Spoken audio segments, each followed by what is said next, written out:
कीजिए हमारे चैनल को और इस बेल आइकन को दबाना ना भूलें ताकि हमारे आने वाली वीडियो की नोटिफिकेशन सबसे पहले आपके पास पहुंचे।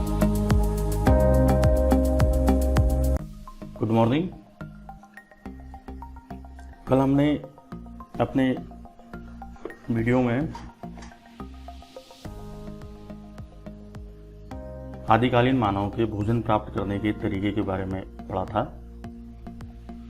आज हम बात करेंगे अफ्रीका में शिकारी संग्राहक जो समूह है उसके बारे में आज हम बात करेंगे।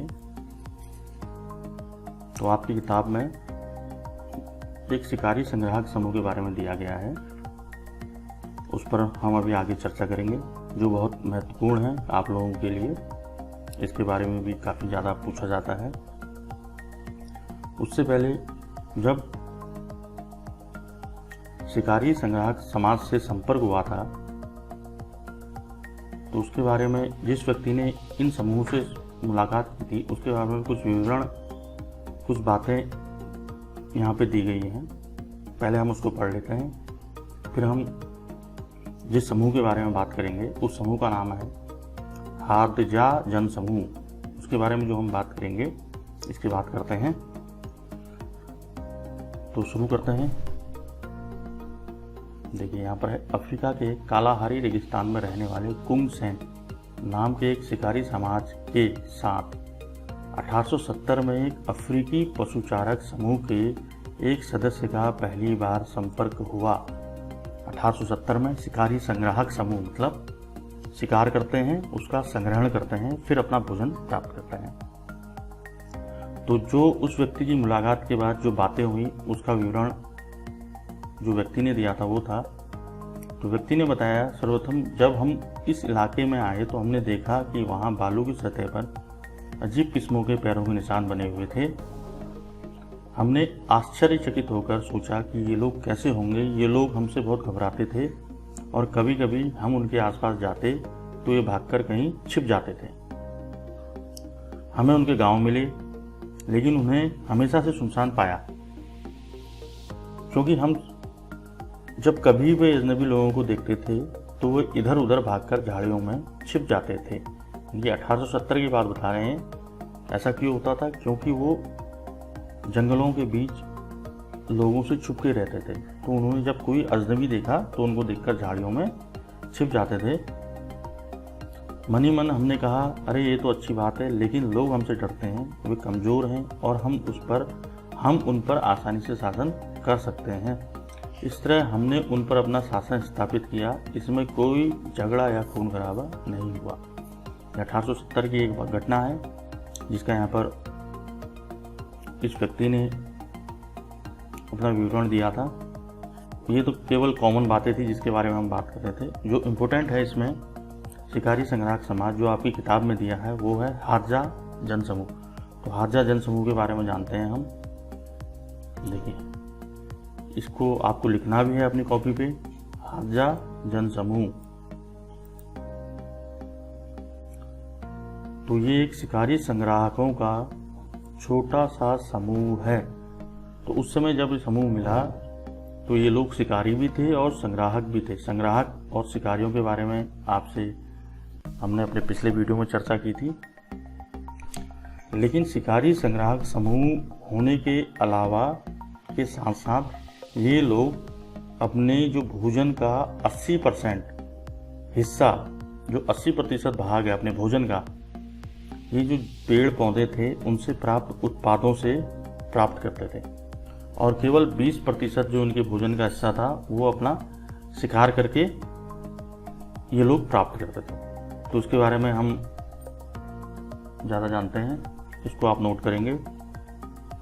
तो हादजा शिकारी तथा संग्राहकों का एक छोटा सा समूह है जो लेक यासी, एक खारे पानी की विभ्रंश घाटी के बनी झील के आसपास रहते हैं। पूर्वी हादजा का इलाका सूखा और चट्टानी है जहाँ घास सवाना, ठीक है, तो घास है, घास का नाम क्या है? सवाना। तो अफ्रीका में जो घास होती है उसे सवाना कहते हैं। अफ्रीका में जो घास के बड़े बड़े मैदान हैं उसे सवाना के मैदान भी कहा जाता है।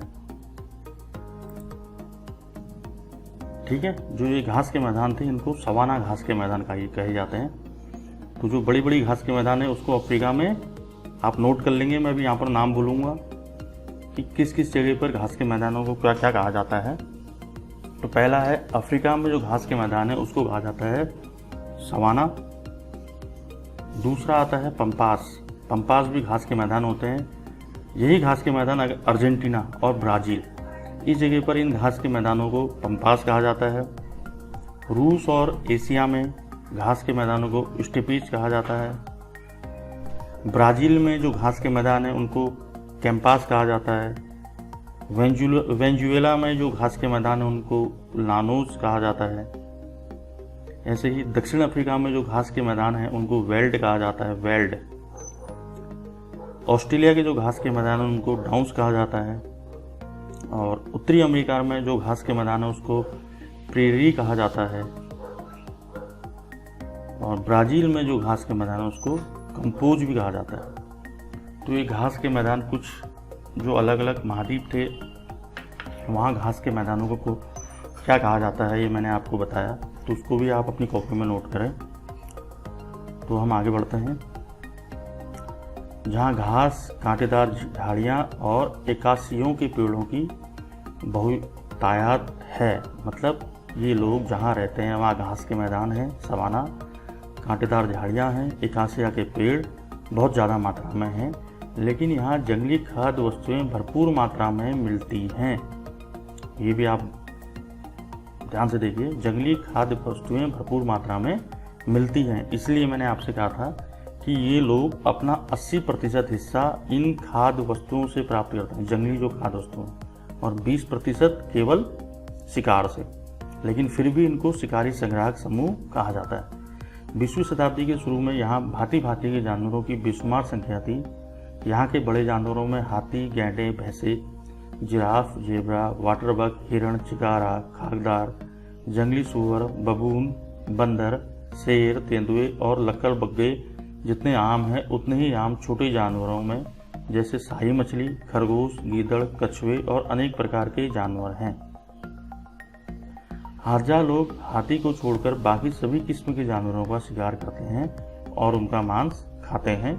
यहाँ शिकार के भविष्य को कोई खतरा पैदा किए बिना नियमित रूप से जितना मांस खाया जाता है उतना दुनिया के किसी भी ऐसे भाग में नहीं खाया जा सकता जहाँ ऐसे शिकारी संग्राहक रहते हैं अथवा निकट भूतकाल में रहते थे। कहने का मतलब इस नदी के किनारे काफ़ी सारे जानवर हैं जहाँ पर ये शिकारी संग्राहक समूह रहता है।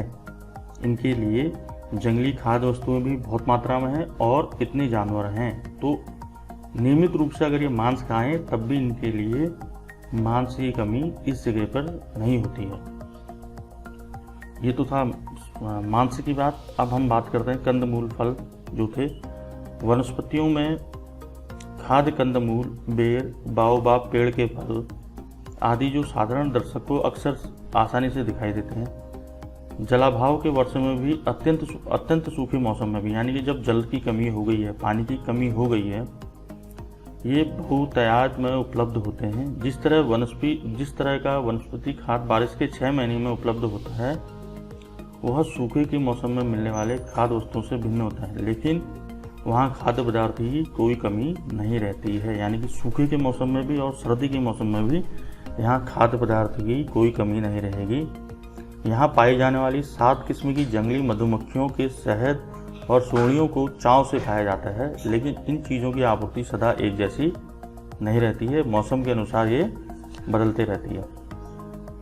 वर्षा के मौसम में जल स्रोत व्यापक रूप से देश भर में मिलते हैं, लेकिन सूखे के मौसम में यह स्रोत कम रह जाते हैं। हज़ार लोग यह समझते हैं कि अगर अधिक से अधिक 5 या 6 किलोमीटर की दूरी पर पानी मिल जाए तो उनका काम चल सकता है।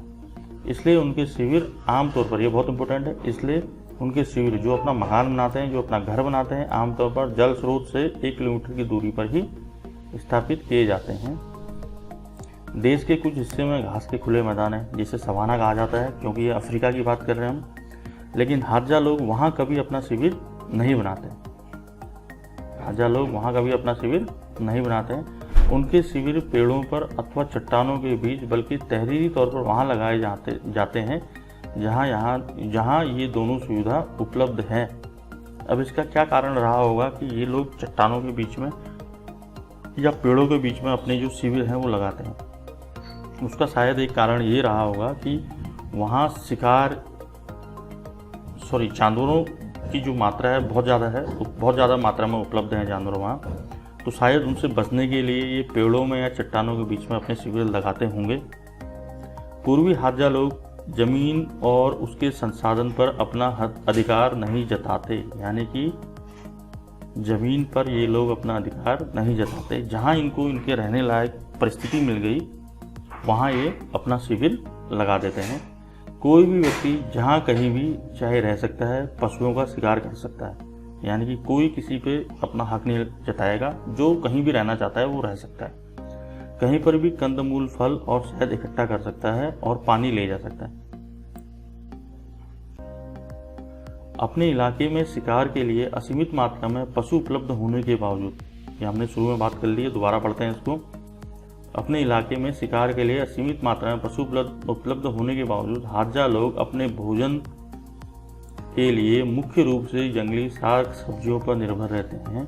संभवतः उनके भोजन का 80% तथा 80% तक का भाग मुख्य रूप से वनस्पति जन्य और शेष 20% भाग मांस और शहद से पूरा किया जाता है। नमी के मौसम में हाजा लोगों के शिविर आमतौर पर छोटे और दूर दूर तक फैले हुए होते हैं और सूखे के मौसम में पानी के स्रोत के आसपास बड़े और घने बसे होते हैं। सूखे के समय भी यहाँ कोई कमी नहीं रहती है।